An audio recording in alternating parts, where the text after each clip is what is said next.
আসসালামু আলাইকুম। প্রিয় ভাই বোনেরা, আজকে আমরা নতুন আরো কয়েকটি তাসবিহ দেখব। শুরুতেই মাদে ফাসলি এবং কফ অক্ফ এবং ওয়াসলে আউলা এই তিনটা বিষয় আমরা দেখব। পূর্বের ক্লাসে আমরা মাদে ইবদাল পড়েছিলাম, যে জবর অথবা জেরের বামে খালি ইয়া দম ফেলিলে এক আলিফ টানতে হয়। ৩৭ নম্বর তাসবিহ আপনারা দেখুন, পেশের বামে খালি ওয়াও দম ফেলিলে এক আলিফ টানতে হয়। দম ফেলিবার জায়গায় পেশের বামে খালি ওয়াও যদি পাওয়া যায়, সেখানে দম ফেলিলে এক আলিফ টানতে হয়। পেশের বামে খালি ওয়াও, জেরের বামে খালি ইয়া, দম ফেলিলে এক আলিফ মাদে ফাসলি। তো মাদে ফাসলি কি? পেশের বামে খালি ওয়াও, জেরের বামে খালি ইয়া, দম ফেলিলে এক আলিফ মাদে ফাসলি।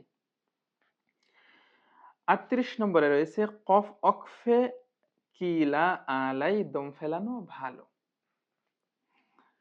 আসুন নিচের পড়াটা আমরা দেখি আর কিভাবে মাদে ফাসলি হয়, মানে পেশের বামে ওয়াও সাকিন কিভাবে হয়।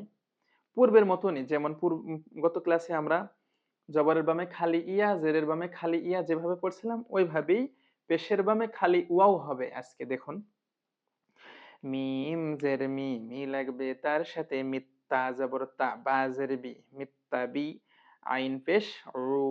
দেখুন এখন পেশের বামে খালি ওয়াও, দম ফেলিবার জায়গা, দম ফেলিলে এক আলিফ মাদে ফাসলি।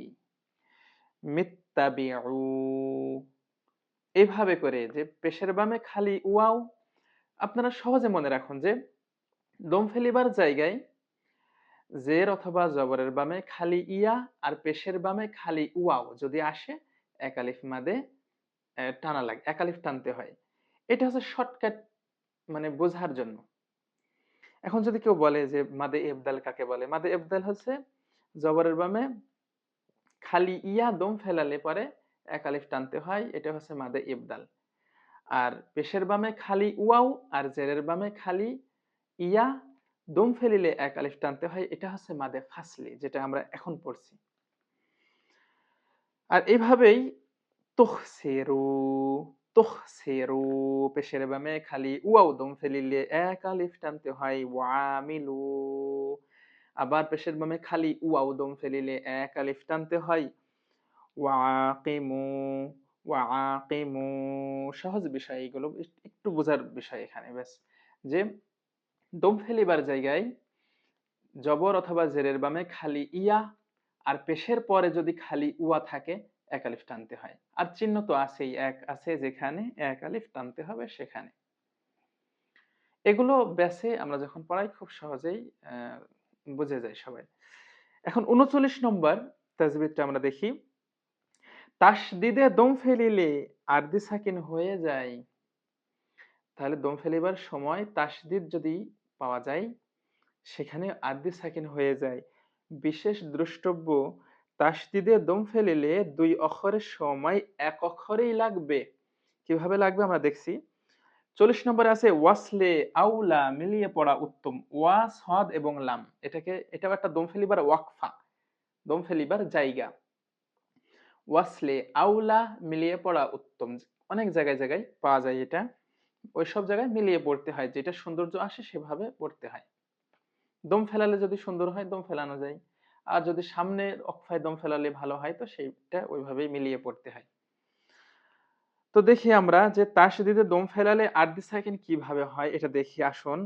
ওয়া জবর ওয়া, তা জবর তা, তা লাগবে বার সাথে তাব। এখন বায়ে তাসদিদ আছে, দম ফেলিবার জায়গা, এবং তাসদিদ থাকলে তো জের জবর পেশ কিছু একটা থাকে, তো এখানে জবর আছে।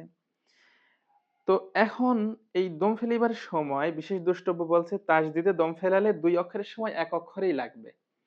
তার মানে এই তাজবতা তালাক বার সাথে তাব এই পর্যন্তই শেষ করতে হবে। এবং আরদি সাকিন যেহেতু মনে মনে হয়ে যায় তাসদিদে দম ফেলালে, তাহলে বার উপরে এখন সাকিন আছে, আর বা সাকিনে কলকলা প্রতিধ্বনি সৃষ্টি করে, কলকলা উপরে চিহ্ন আছে ফুল। তাহলে ওয়াত্তাব্বা, ওয়াত্তাব্বা, ঠিক আছে। হামজা জবর আ, আ লাগবে লামের সাথে। আল হা জবর হা, হা লাগবে কফের সাথে। হক, এটাও তাসদিদের অক্ষর।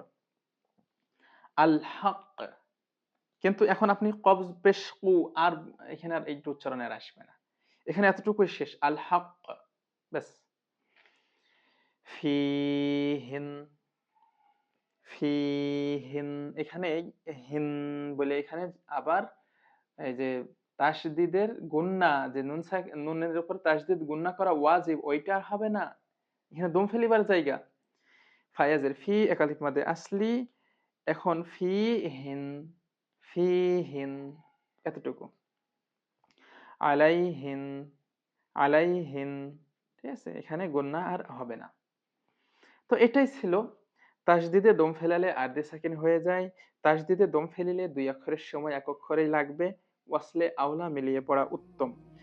প্রিয় ভাই বোনেরা, আল্লাহর কাছে লাখো কোটি শুকরিয়া আমরা ৪০ টি তাজবিদ শেষ করলাম।